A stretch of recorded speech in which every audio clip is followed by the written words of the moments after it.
Hello friends, good morning. आज हम पढ़ने वाले हैं ब्लड ट्रांसफ्यूज़न के बारे में। तो ब्लड ट्रांसफ्यूज़न क्या होता है, डेफिनेशन के रूप में हम देखना चाहेंगे।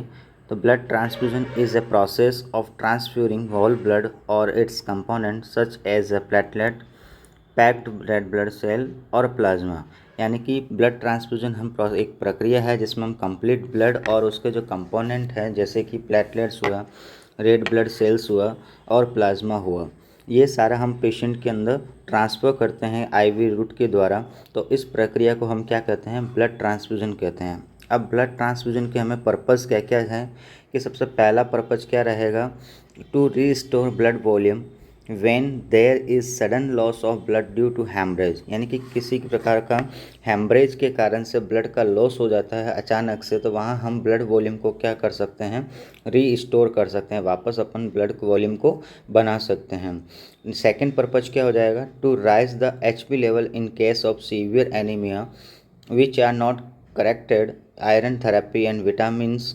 तो हम लोग क्या कर सकते हैं कि एचबी लेवल जो हमारा हीमोग्लोबिन लेवल है वो हम बढ़ा सकते हैं, राइज कर सकते हैं। किन कंडीशन के अंदर, जब कोई पेशेंट का सीवियर एनीमिया हो गया हो या फिर उसके जिसके अंदर एनीमिया हो गया हो, जिसके अंदर उसका आयरन थेरेपी या विटामिन्स के कारण से वो करेक्ट नहीं हो पा रहा हो, तो हम उसको क्या कर सकते हैं, एचबी लेवल को इंक्रीज कर सकते हैं। थर्ड पर्पज अपना रहेगा replace fresh blood in case of haemolysis. यानी कि हम किसी पेशेंट का हीमोलाइसिस कंडीशन हो रही है तो हम उसमें जो है रिप्लेस कर सकते हैं, कौन से फ्रेश ब्लड का हम रिप्लेस कर सकते हैं। To provide antibiotics to those people who are sick and have lowered immunity by giving blood for plasma. यानी कि हम क्या कर सकते हैं, इसको एंटीबायोटिकली भी हम इसको प्रोवाइड कर सकते हैं अगर किसी का जो है इम्यूनिटी और प्लाज्मा ब्लड प्लाज्मा जो है वो क्या हो, लो हो या बीमार उससे ग्रसित हो। अब ब्लड ट्रांसफ्यूजन करने के लिए हमें रिक्वायर्ड आर्टिकल्स की क्या क्या नीड्स पड़ेगी। तो सबसे पहला आर्टिकल पड़ेगा हमें ब्लड ट्रांसफ्यूजन सेट, यानी कि जिससे हमें ब्लड को ट्रांसफ्यूज करना है पेशेंट के अंदर, उसके लिए हमें एक आईवी सेट जो होता है, ब्लड ट्रांसफ्यूजन सेट जो इसको बोलते हैं बीटी सेट के नाम से भी हम जानते हैं, तो वो सेट जो है हमें चाहिएगा। एक कैनुला जो है हमें एक चाहिए 18 नंबर का या फिर 20 नंबर का, यानी कि जो हमें ग्रीन कलर या तो या पिंक कलर का जो कैनुला आता है हमारा, वो हमें इस ब्लड ट्रांसफ्यूजन के लिए चाहिए। सेकेंडली मैकिन्टोश एक चाहिए, टॉवेल एक चाहिए, इन्फ्यूज़न कंट्रोलर एंड पंप चाहिए हमें। यानी कि इन्फ्यूज़न कंट्रोल यानी कि जो ब्लड ट्रांसफ्यूजन को कंट्रोल करने के लिए या उसका पंप करने के लिए हमें एक इन्फ्यूज़न पंप चाहिए, kidney tray and paper bag चाहिए, आईवी स्टेंट चाहिए और पेपर एडेसिव चाहिए। तो ये सारे आर्टिकल्स हमें ब्लड ट्रांसफ्यूजन के लिए चाहिए। अब बात करते हैं हम सिलेक्शन ऑफ डोनेशन, यानी कि हम किस प्रकार से ब्लड ट्रांसफ्यूजन के लिए डोनेट कर सकते हैं। तो डोनेशन कौन होगा, डोनेटर कौन होगा, the donor should be free from disease of heart, kidney, lungs and liver. यानी कि वही पर्सन जो हमें ब्लड दे सकता है या डोनेट कर सकता है जिसको किसी प्रकार का कोई बीमारी ना हो, किसी प्रकार का कोई हार्ट डिजीज़ ना हो, किसी प्रकार का कोई किडनी डिजीज़ ना हो और किसी प्रकार का लंग्स और लिवर डिजीज़ ना हो। तो ऐसा ही आदमी जो प्रॉपरली हेल्दी हो वही हमें ब्लड ट्रांसफ्यूजन करने के लिए डोनेटर के रूप में हम उसको हायर कर सकते हैं। There should not be any history of cancer, jaundice, hepatitis, TB, AIDS, allergy और एनी ट्रांसमिटिव डिजीज़। यानी कि उसको किसी प्रकार की जो है कैंसर ना हो, जॉन्डिस ना हो, हेपेटाइटिस टीबी ना हो, एड्स ना हो, एलर्जी किसी चीज़ से एलर्जी ना हो या फिर किसी प्रकार का कोई ट्रांसमिटेड डिजीज़ उसको नहीं हो। नेक्स्ट क्या हो जाएगा, the donor has not donated blood with in 90 day previously. यानी कि जो ब्लड डोनेट करने वाला पर्सन है वो 90 डे पहले अगर ब्लड डोनेशन किया है या 90 डे के अंदर ब्लड डोनेशन किया है तो ऐसे पर्सन का हम ब्लड नहीं ले सकते। यानी कि कम से कम 90 डे पहले उसने अगर ब्लड डोनेशन किया हो तो हम पेशेंट का यूज कर सकते हैं ब्लड लेने के लिए। The donor should be physically healthy and should be between 18 to 65 year of age. यानी कि जो डोनर है उसका एज कितना होना चाहिए, 18 to 65 ईयर होना चाहिए और वह प्रॉपरली फिजिकली फिट होना चाहिए, फिजिकली हेल्थ होना चाहिए। Donor must not have been pregnant the last 6 month. अगर डोनर देने वाला जो फीमेल पेशेंट है या फीमेल पर्सन है तो हम उससे हिस्ट्री लेंगे कि वो 6 महीने पहले कोई प्रेगनेंसी तो कंडक्ट नहीं करवाया हो, ठीक है। तो इस तरह से हम पेशेंट का डोनर चेक करेंगे। या उसका नेक्स्ट है the donor HB level must have above 12 gram, यानी कि उसका जो हीमोग्लोबिन जो लेवल्स है वो कितना होना चाहिए, 12 ग्राम होना चाहिए। द डोनर आर डिसक्वालीफाइड वो have a history of recent surgery, अगर पेशेंट के जो पर्सन ब्लड देने वाला है उसको किसी प्रकार की कोई सर्जरी का हिस्ट्री नहीं होना चाहिए। Before transfusion the donor blood must be cross match with recipient serum and recipient blood cells, यानी कि जब भी ब्लड ट्रांसफ्यूजन होगा तो हम डोनर ब्लड से हम क्रॉस मैच करेंगे, जिसको हमें देना है उससे क्रॉस मैच करेंगे, उसके सीरम से कर सकते हैं या उसके ब्लड सेल से कर सकते हैं। The blood should be collected on empty stomach and donor should not B dehydrate, यानी कि जो blood should be collected on empty stomach, यानी कि हम ब्लड को एम्प्टी स्टमक उसको जो है कलेक्शन करेंगे, लेकिन डोनर डिहाइड्रेशन नहीं होना चाहिए। अब बात करते हैं collection, storage and transportation of blood, यानी कि किस प्रकार से हम ब्लड का स्टोरेज करते हैं, कलेक्शन करते हैं और उसका ट्रांसपोर्टेशन कैसे करते हैं। Collection of blood from the donor is done in the laboratory bye laboratory technician, यानी कि जो ब्लड डोनर जो है ब्लड देने के लिए अपने लेबोरेटरी के अंदर आएगा, ब्लड लैब के अंदर आएगा और वहाँ लेबोरेटरी टेक्नीशियन के द्वारा उसका कलेक्शन किया जाता है। The donor blood should be collected into a sterile containing anticoagulant solution, यानी कि जो ब्लड डोनर जो होगा वो ब्लड किस में कलेक्ट करेगा, अपना जो एक स्टेराइल कंटेनर होगा जिसके अंदर एंटीकोगुलेंट सॉल्यूशन डाला हुआ होगा, उसके अंदर वो ब्लड को अपना कलेक्शन करेगा। All the article used for the collection of blood should B sterile, यानी कि जो ब्लड डोनेशन के दौरान हम या ब्लड कलेक्शन के दौरान जो भी आर्टिकल्स का यूज करते हैं वो कैसे होने चाहिए, हमें स्टेराइल होने चाहिए।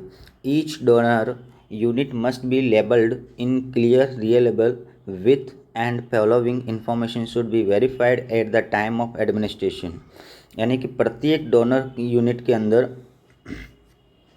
उसका जो ब्लड डोनेशन करने वाला जो बैग है उस बैग के ऊपर प्रॉपरली उसका लेबल लगा होना चाहिए, जिसमें क्लियरली उसके अंदर फुल इंफॉर्मेशन वेरीफाइड होनी चाहिए, जैसे कि नेम ऑफ डोनर, यानी कि उस डोनर का नाम होना चाहिए, डोनर नंबर यानी उसके जो मोबाइल नंबर या उसके कॉन्टैक्ट नंबर होना चाहिए, उसका ABO ब्लड ग्रुपिंग उसका इसके अंदर मेंशन होना चाहिए, RH टाइपिंग कौन सा है वो उसमें लिखा हुआ होना चाहिए, डेट ऑफ ड्रेनिंग ब्लड यानी कि कब ब्लड को ड्रेन किया गया उसकी तारीख होनी चाहिए, डेट होनी चाहिए, और वो कब तक एक्सपायरी हो रहा है, ये सारी चीज़ें इन्फॉर्मेशन उसके ऊपर लेबल के ऊपर लगना होना चाहिए।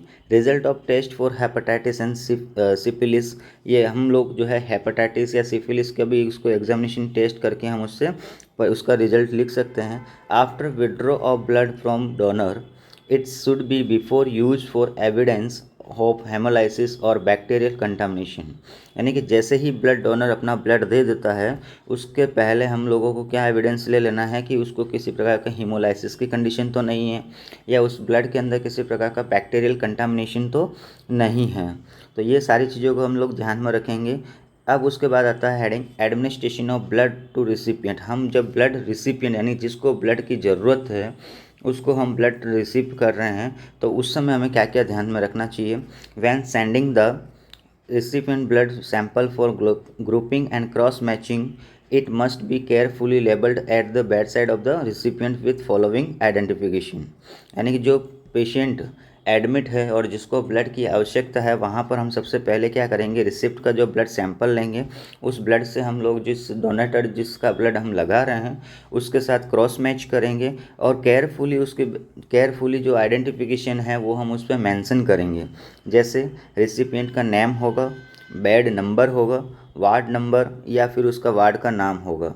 तो ये रिसिपिएंट के ऊपर लिखा जाएगा और जो डोनर रिसिपिएंट होगा, डोनर जो होगा उसके ऊपर हमने बहुत सारे अभी पढ़ा था कि उसका डोनर का नाम होना चाहिए, उसके कॉन्टैक्ट नंबर होना चाहिए, उसका ब्लड ग्रुप होना चाहिए, उसका RH टाइपिंग होना चाहिए, ठीक है, और किसी प्रकार का कोई कंटामिनेशन उसको बैक्टीरियल कंटामिनेशन तो नहीं है, उसका एविडेंस होना चाहिए। ये सारे हमने अभी पढ़ा था।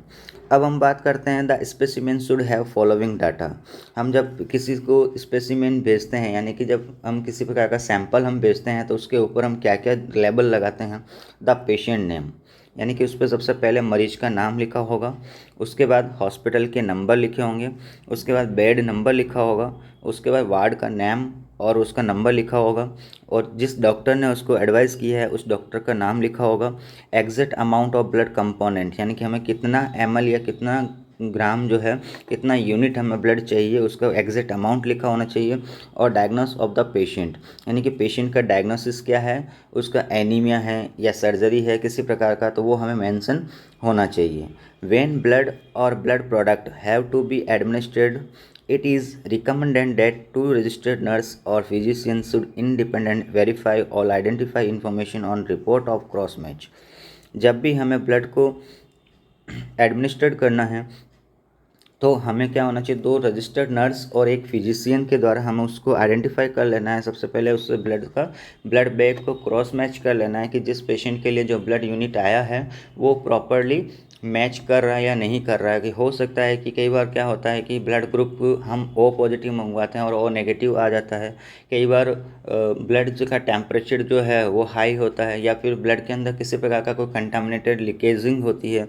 तो ये सारा जो एविडेंस है वो हम एक नर्स के द्वारा और एक फिजिशियन के द्वारा सबसे पहले पेशेंट को रेसिपिएंट करने के लिए हम उससे पहले ही हम उसको क्या कर लेंगे, पूरा चेक कर लेंगे।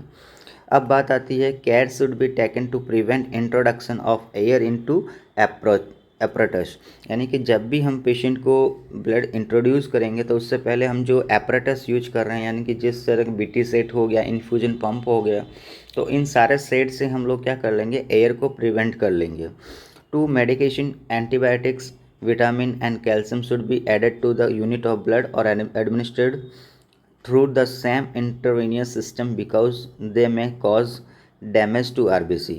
हम जिस आईवी रूट से या जिस कैनुला से हम लोग अपने ब्लड को ट्रांसफ्यूजन करेंगे तो उसमें हमें किसी भी प्रकार की कोई मेडिसिन नहीं देनी है, किसी प्रकार का कोई एंटीबायोटिक इंजेक्शन नहीं देना है, किसी प्रकार का कोई विटामिन नहीं देना है, और किसी प्रकार का कोई कैल्शियम जो है वो भी उसको नहीं प्रोवाइड करना है। यानी कि अगर हमें ये सडन नेक्स्ट जो अपनी सेकेंडरी इंजेक्शन मैनेजमेंट अगर पेशेंट के ऊपर लागू करना है तो इसके लिए हमें क्या करना पड़ेगा कि दूसरे साइड में पेशेंट के कैनुला लगाना पड़ेगा और वो हमें उसको प्रोवाइड करना है। यानी कि सेम कैनुला के साथ जो है जिससे हमें ब्लड ट्रांसफ्यूजन करना है उसी कैनुला से हम आईवी लाइन मेडिकेशन नहीं करेंगे। ये आप बेसिकली ध्यान में रखेंगे, क्योंकि इसका कारण क्या है कि ये जो हम जो ब्लड चढ़ाएंगे ये उसके अंदर जो आरबीसी होगा उसको डैमेज करने का काम कर सकता है। Whole blood and packed cell are administered cold, no attempt is made the heat the blood। यानी कि होल ब्लड हो या pack cell volume administered cold हो तो उसको हम अटैम्प्ट करने से पहले उसको क्या कर देते हैं, थोड़ा सा हल्का टेम्परेचर, बॉडी टेम्परेचर के अकॉर्डिंग उसको मेंटेन कर देते हैं। Keep the patient warm and comfortable with blanket it necessary. यानी कि हम जब पेशेंट को ब्लड ट्रांसफ्यूजन कर रहे होते हैं तो हमें क्या करना चाहिए कि पेशेंट को कवर कर देना चाहिए कि पेशेंट का जो बॉडी टेम्परेचर वो वार्म रहे और पेशेंट कंफर्टेबल ब्लैंकेट के अंदर जो है कवर अप रहे, ये हमें ध्यान में रखना है। उसके बाद check the vital sign before the beginning of transfusion. जैसे ही हम पेशेंट को ब्लड का ट्रांसफ्यूजन करते हैं तो हमें क्या करना चाहिए, पेशेंट का सबसे पहले वाइटल साइन ले लेना चाहिए। वाइटल साइन के अंदर जैसे कि टीपीआर, बीपी जो होता है वो हम टेम्परेचर, पल्स, रेस्पिरेशन और ब्लड प्रेशर जो होता है वो हम उसको मेंशन कर लेंगे ताकि हमें पता चल जाए कि पेशेंट हाइपरटेंसिव तो नहीं हो रहा है, पेशेंट हाइपोटेंशन तो नहीं हो रहा है, पेशेंट टैकीकार्डिया में तो नहीं जा रहा है, पेशेंट टैकीपनिया में तो नहीं जा रहा है। तो ये सारा चीज़ हम लोग एसेस कर लेंगे। It is if the patient has abnormal vital sign such as elevated fever call the doctor. अगर पेशेंट को किसी प्रकार का वाइटल साइन एबनॉर्मल हो रहा है, जैसे कि मान लो उसका बॉडी टेम्परेचर इंक्रीज़ हो रहा हो, तो ये कंडीशन के अंदर या ब्लड प्रेशर इंक्रीज़ हो रहा हो, तो इस कंडीशन के अंदर हमें क्या करना चाहिए, डॉक्टर को कॉल कर लेना चाहिए। The blood should be transfuse as soon as it is brought to the patient. हमें जैसे ही ब्लड ट्रांसफ्यूजन के लिए जल्दी से जल्दी हम पेशेंट के पास उसको भेज देना चाहिए। If blood is not used within 80 minute it should be return to blood bank. अगर हम किसी के कारण से मान लो पेशेंट के लिए हमने ब्लड मंगवाया है वार्ड के अंदर या आईसीयू के अंदर मंगवाया है, ब्लड बैंक से उसको लेके आ गए हैं और पेशेंट को 1 घंटा 20 मिनट तक हम पेशेंट को ब्लड ट्रांसफ्यूज़न नहीं कर पा रहे हैं, तो ऐसी कंडीशन में हमें क्या करना चाहिए कि ब्लड को वापस जो है ब्लड बैंक में रिटर्न कर देना चाहिए। कि ये नहीं होना चाहिए कि हम अभी तो ब्लड आया है वापस अब कौन देगा, हम पेशेंट को चढ़ा दें, ऐसा नहीं करना है। अगर अपन पेशेंट को ब्लड होल्डिंग जो है हमारा ब्लड बैंक होल्ड अपने वार्ड के अंदर अपनी यूनिट के अंदर 80 मिनट तक अगर हमने होल्ड कर लिया और पेशेंट को ट्रांसफ्यूज़ नहीं किया है, तो नेसेसरी है कि आप उसको क्या कर दीजिएगा, ब्लड बैंक में रिटर्न कर दीजिए और फ्रेश ब्लड जो होगा वापस उसको मंगवा लीजिए। ड्यूरिंग फर्स्ट 15 मिनट और 50 ml of blood infusion the nurse should be remain with the patient. यानी कि हम जैसे ही ब्लड ट्रांसफ्यूज़न स्टार्ट करते हैं तो हमें पहले जो 15 मिनट है वहाँ हमें कितना ml जो है 50 ml ब्लड को उसको इन्फ्यूज़ करना है और उसको एसेस करना है कि हमें उसको पेशेंट को किसी प्रकार का कोई चिल्स तो नहीं हो रहा है, किसी प्रकार का राइगर तो नहीं हो रहा है, किसी प्रकार का इचिंग तो नहीं हो रहा है, पेशेंट का रेस्पिरेशन तो रैपिड तो नहीं हो रहा है। तो ये वाइटल साइन को एसेस कर लेना है। उसके बाद बात आती है ऑब्जर्व फॉर एनी रिएक्शन और कॉम्प्लिकेशन। अगर ब्लड ट्रांसफ्यूजन के दौरान हमें पेशेंट को किसी प्रकार का कॉम्प्लिकेशन या रिएक्शन अगर होता है तो वो हमें एसेस कर लेना है, ऑब्जर्व कर लेना है। उसके बाद ब्लड ट्रांसफ्यूजन के दौरान हमें क्या क्या रिएक्शन हो सकती है, क्या क्या कॉम्प्लिकेशन हो सकता है, ये हम बताएंगे आपको। कि एक्यूट ट्रांसफ्यूज रिएक्शन यानी कि जैसे ही हम सबसे पहला जो होता है एक्यूट ट्रांसफ़र रिएक्शन हो सकता है। यानी कि पेशेंट को हम जैसे ही ब्लड चढ़ाए हैं तो ब्लड चढ़ाने के बाद पेशेंट के अंदर इरिटेटिंग हो सकती है, हाइपर सेंसिटिविटी हो सकती है, इचिंग हो सकता है, रेस्पिरेशन उसका डल हो सकता है। तो ये एक्यूट ट्रांसफ्यूजन रिएक्शन। और डिलेड ट्रांसफ्यूजन रिएक्शन के अंदर क्या देखने को मिलेगा, जैसे एक्यूट के अंदर जैसे चिल्स हो गया, फीवर हो गया, डिस्पनिया हो गया, हेडेक हो गया, साइनोसिस, ठीक है, ओलिगोयूरिया हो गया, डायरिया, अर्टिकेरिया, इचिंग और मसल सेक, ये एक्यूट रिएक्शन के कारण हैं। और डिलेड ट्रांसफ्यूजन रिएक्शन के अंदर पेशेंट को फीवर हो जाएगा, माइल्ड जॉन्डिस होने का चांस रहेगा और उसका हीमोग्लोबिन भी क्या होने लगेगा, धीरे धीरे डिक्रीज होने लगेगा।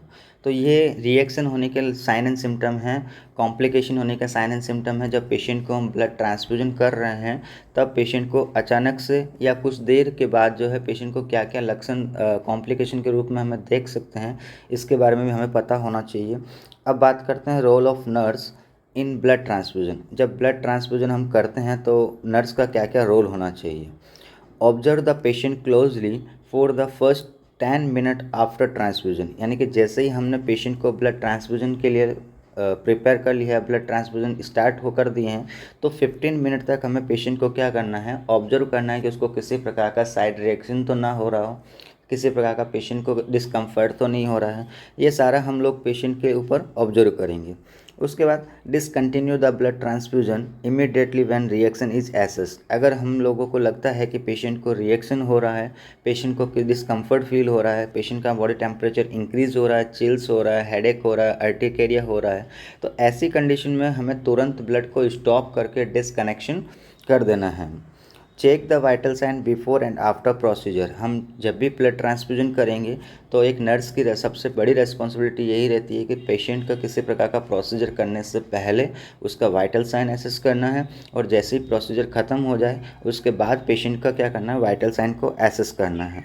उसके बाद explain procedure to the patient before performing. यानी कि जैसे ही नर्स ब्लड ट्रांसफ्यूजन के लिए जाती है तो सबसे पहले हमें क्या करना है कि पेशेंट को उस प्रोसीजर के बारे में एक्सप्लेन कर देना है, ताकि पेशेंट भी हम लोगों को अपने प्रोसीजर करने के लिए हेल्प करे और वो कॉन्फिडेंसली रहे, ताकि पेशेंट को किसी प्रकार का कोई स्ट्रेस ना हो। ठीक है, तो इसीलिए हम लोग ये explain procedure to the patient before performing करते, ताकि हम लोग उसको क्या कहते हैं, कन्फर्मली जो है कंसल्ट ले लेते हैं पेशेंट के साथ में कि हाँ भाई हम तुम्हारे साथ ब्लड ट्रांसफ्यूजन कर रहे हैं तो तुम्हें कोई आपत्ति ना हो, ठीक है, हम इससे तुम्हारे फ़ायदे के लिए ही कर रहे हैं। Record fluid intake and output to assess the degree of kidney function. साथ में हम लोग क्या करेंगे कि फ्लूइड इनटेक यानी कि जितना फ्लूइड को हम इनटेक कर रहे हैं उसको रिकॉर्ड करेंगे, और साथ में जो पेशेंट आउटपुट निकाल रहा है जैसे यूरिन के द्वारा, स्टूल के द्वारा या वॉमिट्स के द्वारा जो भी फ्लूइड आउटपुट कर रहा है उसको हम क्या करेंगे, रिकॉर्ड करेंगे, और उसका आधार पर हम उसका किडनी फंक्शन किस तरह से चल रहा है उसको एसेस करेंगे। उसके बाद administer oxygen to relieve dyspnoea if indicated. अगर मान लो पेशेंट को डिस्पनिया की कंडीशन हो रही है तो हम क्या करेंगे, ऑक्सीजन उसको मेंटेन करेंगे। Reduce the patient anxiety with reassurance, अगर पेशेंट को एंजाइटी हो रही तो हम उसको क्या करेंगे, कम करेंगे। Following all universal precaution before and after procedure, यानी कि जो भी हमारे आईएनसी के अकॉर्डिंग, WHO के अकॉर्डिंग या हमारे नर्सिंग प्रिंसिपल के अकॉर्डिंग जो भी हमारे यूनिवर्सल प्रिकॉशन जो है, जैसे कि स्टेराइल टेक्निक हो गया, सेप्टिक टेक्निक हो गया, ठीक है, पीपीई का प्रॉपर यूज करना, ये सब कुछ जो भी यूनिवर्सल प्रिकॉशन है बिफोर एंड आफ्टर प्रोसीजर हम पेशेंट पे यूज करेंगे। During first 15 minute the nurse should remain with the patient, यानी कि पेशेंट जो है 15 मिनट तक जो है नर्स जो है पेशेंट के पास रहेगी। Observe the patient for any और डिले रिएक्शन आफ्टर ट्रांसफ्यूजन, यानी कि नर्स जो है क्या करेगी, पेशेंट के अंदर होने वाली एक्यूट और डिले रिएक्शन है उसको ऑब्जर्व करेगी ब्लड ट्रांसफ्यूजन के दौरान। अब हम बात करते हैं safely for blood transfusion. Blood transfusion should be performed only by regenerated registered practitioner, यानी कि ब्लड ट्रांसफ्यूजन वही करना चाहिए जो रजिस्टर्ड नर्स हो या रजिस्टर्ड डॉक्टर हो या रजिस्टर्ड टेक्नीशियन हो, वही ब्लड ट्रांसफ्यूजन को करे। अंडर ट्रेनिंग वाले जो स्टूडेंट्स होते हैं वो ब्लड ट्रांसफ्यूजन के लिए परफॉर्म ना करें, इससे हमें ब्लड ट्रांसफ्यूजन करने में सेफ्टी मिलती है। Blood transfusion should be performed when enough staff is available to observe and care of the patient, अगर ब्लड ट्रांसफ्यूजन के दौरान हमें जो है क्या होना चाहिए कि इनफ स्टाफ अवेलेबल होना चाहिए तो ताकि पेशेंट को ऑब्जर्व कर सके। All necessary paper work must be sign before procedure, हम जैसे ही ब्लड ट्रांसफ्यूजन करते हैं तो जो उसके अलावा जैसे ही डॉक्टर के नोट्स वगैरह होते हैं वो सारे हमें प्रिपेयर कर लेना चाहिए। ब्लड ट्रांसफ्यूजन नोट्स हो गए, ब्लड ग्रुपिंग हो गया, ब्लड का टाइमिंग हो गया, ठीक है, ये सारा जो है पेशेंट को जो है मेंशन हो जाना चाहिए। Cross matching the blood should be done, यानी कि जब ब्लड हमें लगाना है उससे पहले हमें क्रॉस मैचिंग कर लेना है। Double checking the labour all bag of blood, हम जो ब्लड के ऊपर जो लेबल लगा है उसको 2 बार हमें क्या कर लेना है, चेकिंग कर लेना है, ताकि हमें पता रहे कि ब्लड जो है जिस प्रोसेस के लिए मंगाया गया है वही पेशेंट के लिए ब्लड आया है या किसी और ग्रुप का आ गया है या किसी और पेशेंट का आ गया है या किसी और कंपोनेंट का आ गया है, तो ये हमें एसेस कर लेना है। तो ये वीडियो हमारा ब्लड ट्रांसफ्यूजन के ऊपर था। आई होप आपको ये अच्छा लगेगा और नॉलेजफुल लगेगा। जीएनएम स्टूडेंट और बीएससी स्टूडेंट के लिए ये पीडीएफ बहुत अच्छा रहेगा, ये वीडियो भी अच्छा रहेगा। तो लाइक करिएगा, वीडियो को शेयर करिएगा और सब्सक्राइब भी करिएगा। व्यास मेडिहब चैनल में आपका हार्दिक स्वागत, बने रहिए। जय हिंद, जय भारत।